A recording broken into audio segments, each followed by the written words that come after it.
Hi there, it's Debbie with Pickin Coop Farmstead. I'm back in my kitchen now. I've been spending at least 2 to 3 hours out in my, well, 2.5 hours every morning in my garden.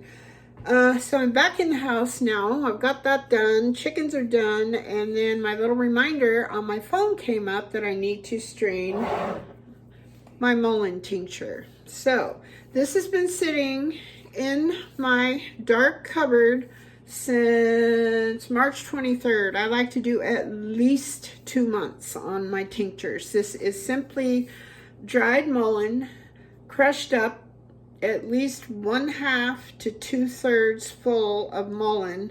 Then I top it off with vodka. You want to make sure that it's at least 80 proof. Or excuse me, yeah, 80 proof? 80, 20, I don't know what it is. Of course I can't get the lid off, so let me get my handy dandy little jar opener that I made. One side is just recycled jean material. The other side is, there you go, is the drawer liner. It's kind of a rubber material that you get from Dollar Tree. And then I just sew them together. And let's see if I can do it. Oh, I can't get this one open. Usually this does the trick. Okay. My wrists get weaker and weaker. Of course I'm on film while I'm doing this. Normally this works for me.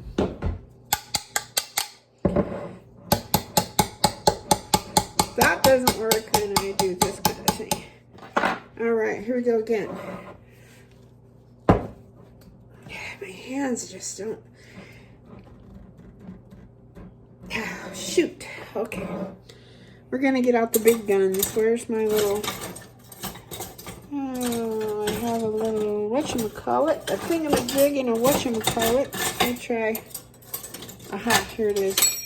Got my little meat tenderizer.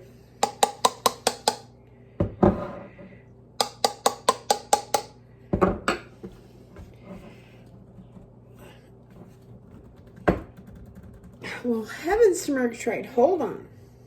All right, so I have hit the bottom like that. Usually that will open it too, but not always. I don't know what the deal was. I had all kinds of things trying to open that. Only because I'm on film. All right, so here is our beautiful mullein tincture. And it should be like a dark brown. It has leached all the goodness out. There we go. Then I just press this down. You can see that. Press it down. And keep an eye on your jar. I'm only like up to this label right here. Then I'm going to empty this into my my compost bucket. I don't like to give it to my chickens because of the vodka in here. Otherwise, I'd give it to my chickens. All right, here is probably about the rest of it. I think it will fit on there. And if you know me, you know I can't do anything without making a complete mess. So you want all this goodness that you can out of here. Okay, perfect. Okay, that part is done. I'm going to clean up my mess as I go. That. And then what I like to do, just so I don't have to repeat myself, I take my name tag off of my jar and I put it on my new jar. That way I know when I made it. I have not used any other alcohol than 80 proof vodka.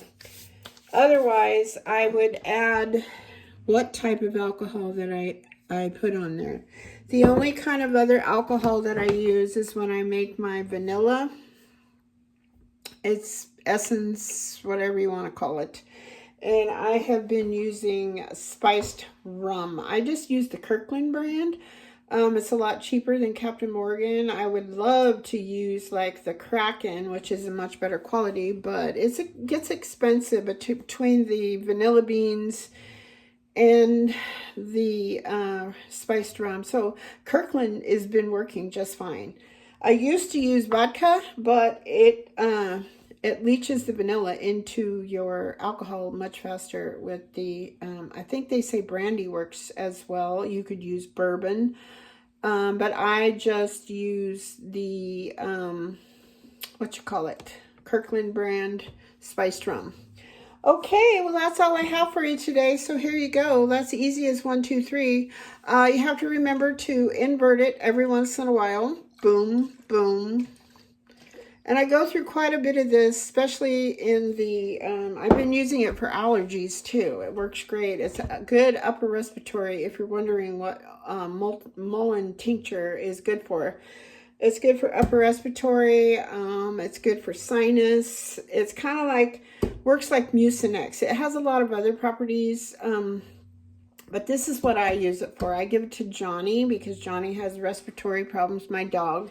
I do if you're giving it to kids or animals, I put it in a shot glass and then I let it sit out overnight and then I let the alcohol evaporate off of that. So he is just getting the tincture without the alcohol because you don't want your kids to have it. You don't want your animals to have it. Now, if you have someone that has an alcohol abuse problem in your family, I would not give them this either. You would probably want to make your tincture, there's different ways you can make them.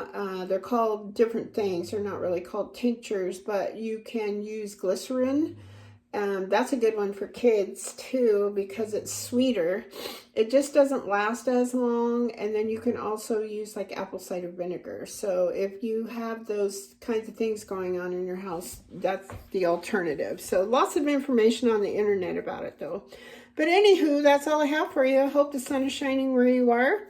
I hope you're happy, healthy, safe. Thank you so much, as always, for subscribing, watching, sharing, and commenting on my channel. God bless you all, and have a great day. Bye-bye.